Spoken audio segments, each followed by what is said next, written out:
Thank you for being here. Today we are looking at 10 mistakes that you don't want to do when you're running your cold email campaigns. And for those who stayed to the end, I have a bonus for them. So let's dive into them. The first mistake: sending your emails when you have not warmed up. Warming up is a scenario whereby you have built your reputation. Once you have set up a new system, you do not start sending high volume of emails all at once. You need to slowly first build your reputation and then you increase your volume with time because the other ISPs will have identified you as a good sender. That is the essence of warming up. So, the first error that you don't want to do not send your emails if you have not warmed them up. The second one: the speed at which you're sending your emails. And even before you look at the speed at which you're sending your emails, I recommend that if you want to warm up your emails, you can try this. Let me show you this. Email Belt, we offer everything related to cold email. And if you want to warm up your, here you go, reputation building, whereby we warm up your senders, all of them. If you have 100, we will handle them. Let's go back to our second point: speed of sending. If I come here to my sender here, I'll use Mailwiz for this demonstration. And in case you need us to do a setup for your Mailwiz, you can always do that for you. And we have, by the way, an offer for this, because what we are saying here is if you come to Email Belt here, called email setup, if you buy an annual VPS, we will do the setup for you for free. Absolutely for free. You just buy an annual VPS and leave the rest to us. Alternatively, you can buy a VPS and we'll do a setup for you. And if you do a monthly VPS, we'll do a setup for you at a small fee. So let's come back to this. I'm going to come to my delivery servers here. And then we're going to look at one of the sender here, for instance. All right. If you look at this one, this is in microseconds. This figure is in microseconds. If we convert it, let's see the speed that I'm using, microseconds to minutes.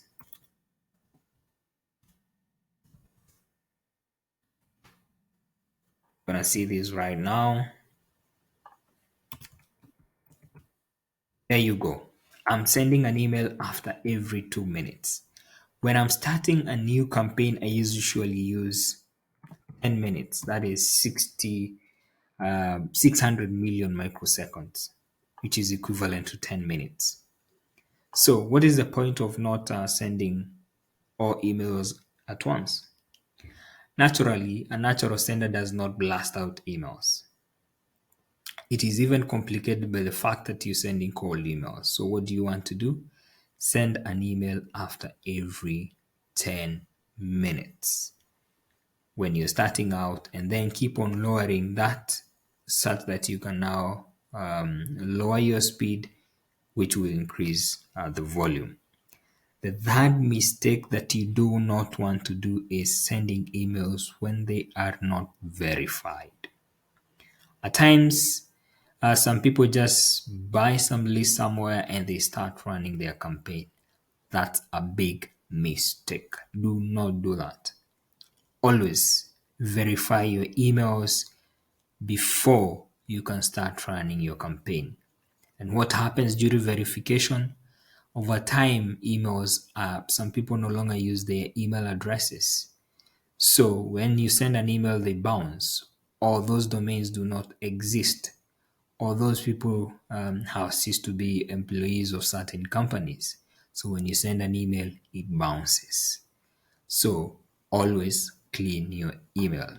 And one of the best is this one. Verify email now.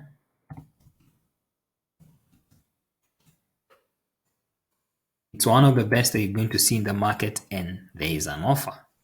I bring you the cheapest stuff in the market. But amazing. They're giving you 1 million credit. We have 1 million credits at 99 bucks only. You're not going to see this anywhere. 100 million credits that are not expiring for 99 only. The fourth mistake that you do not want to do is sending an email when you have not fully authenticated your sender. What do we mean by authentication? There are, there are three main records for authenticating your sender. We have the DKIM, we have the SPF, and we have the DMARC. So every time you send, if you come and check, for instance, an email, when Gmail receives an email here, and you come to show original, for instance, you will be able to see SPF, DMARC, or DKIM. So, for instance, you can see this sender does not have an SPF. So, when Gmail receives an email that does not have an SPF, there's a high possibility that it's going to land in spam. So, do not do that mistake. The fifth mistake that you do not want to do is sending bulk email to the big boys and girls, as we call them.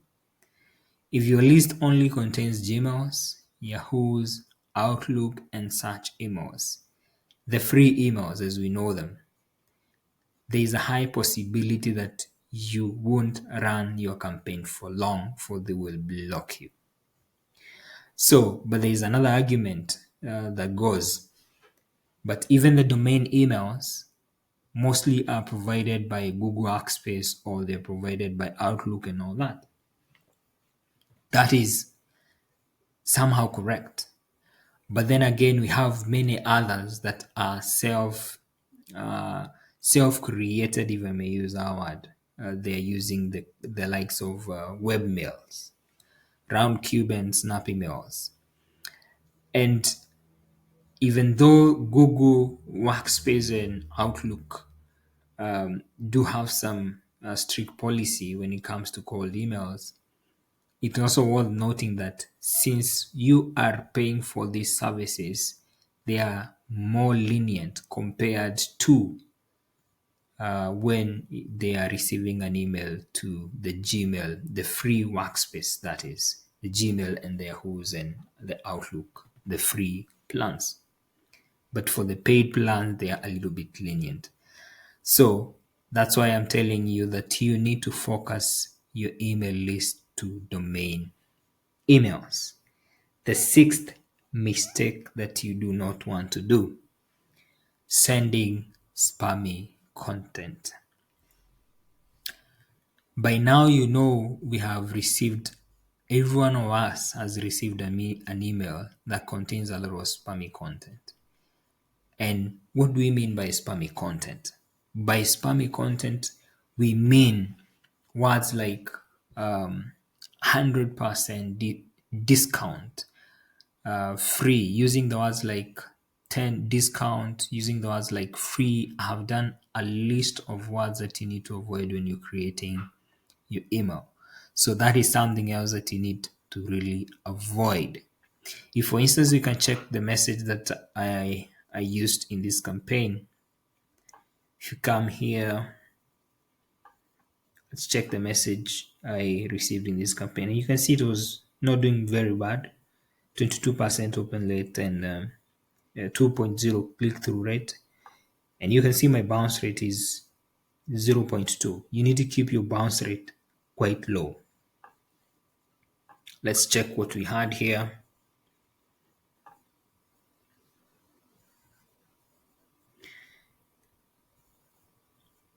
For instance, if you check my content here, I'm just asking a question. Is this what you wanted? Are you ready for this? How about this? You have created your subject line in a way that is very curious, and in a way that will capture the attention of the recipient. I also have this plugin here that detects how solid my the subject line as I do have several plugins that can help you with Mailwiz, and if you want, you can always reach out and we can talk about them. But we want to look at the message that I have here. All right. The message that I have here is very simple. It is 1, 2, 3, 4. It has 4 lines. And each line has what we call random content. And that now brings me to the 7th point. You need to have random content in your message. Do not send the same message over and over. Ensure that you have randomized your content. If you look at how random content works is one sentence with different wordings, but the meaning is the same. If you look at, for instance, this one, this is Sam from lazozia.com.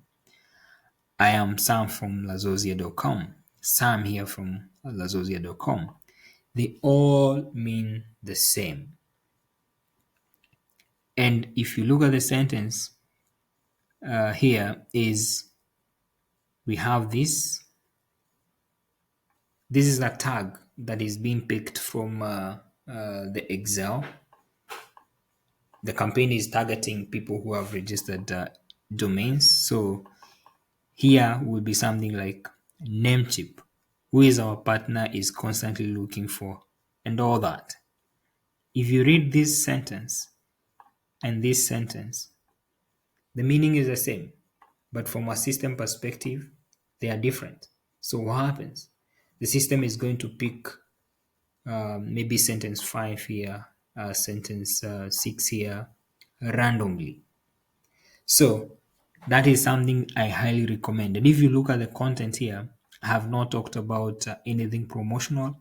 I'm just asking them a question. They just check out, and if they want any clarification, they can reach out to us.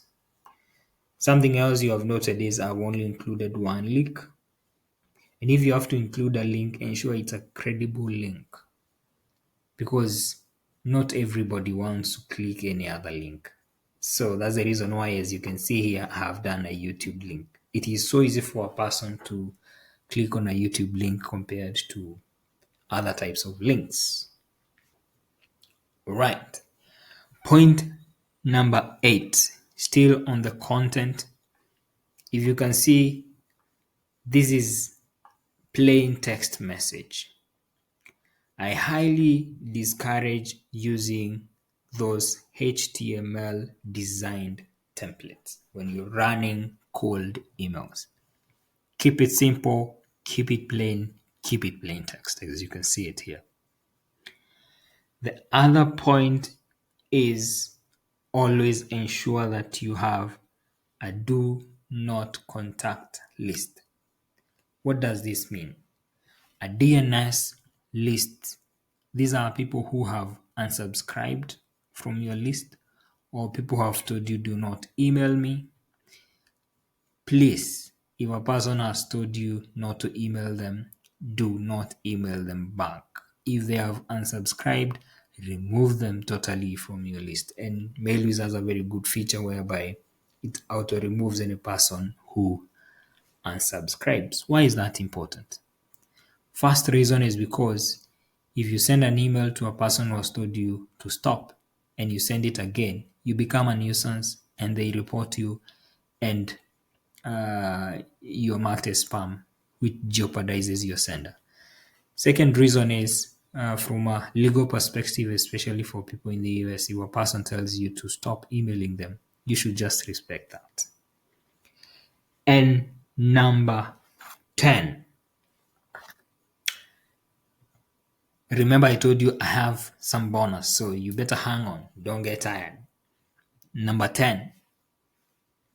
Low performing campaigns, you should just stop wasting time on them.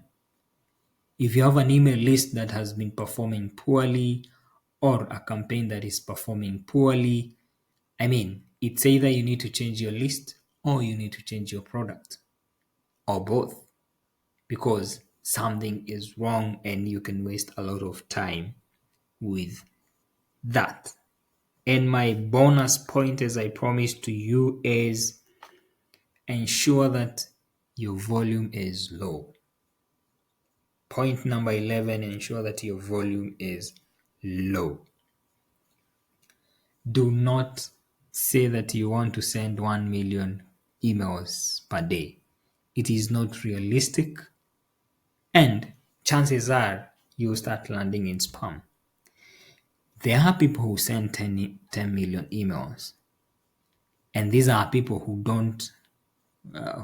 do not worry where they land. Probably they land in spam, they don't care. But if you care about where you land, you must be mindful of the volume. And probably another person is arguing, but I always receive emails in my inbox. These are people who are sending from commercial senders, and commercial senders have already created a reputation. So, and with a sender that has just been set up, your reputation is not good. You need to build it so you can do high volume. Keep your volume as low as possible. Several thousands is quite okay to start with. And the last point as a bonus I told you is links. Do not use more than one link in your email campaign. As you can see here, I only have one link. And if you have noted, the word Lazozia here, which is a website, and I recommend you check lazozia.com. It's quite an amazing site. If you check here, you will see this one I have put it in bracket here so that it is not a link. Always maintain one link in your website. So that's all I had for you. And in case you need anything related to cold emails, I highly recommend you pop in here, Emailbelt, everything you need for your cold email campaigns. We have it here, and we have some very crazy offers. So hop in here, see what we have, chat with us from these ones. Very direct and quick in response. Thank you so much for your support. It's goodbye for now. See you on the next one.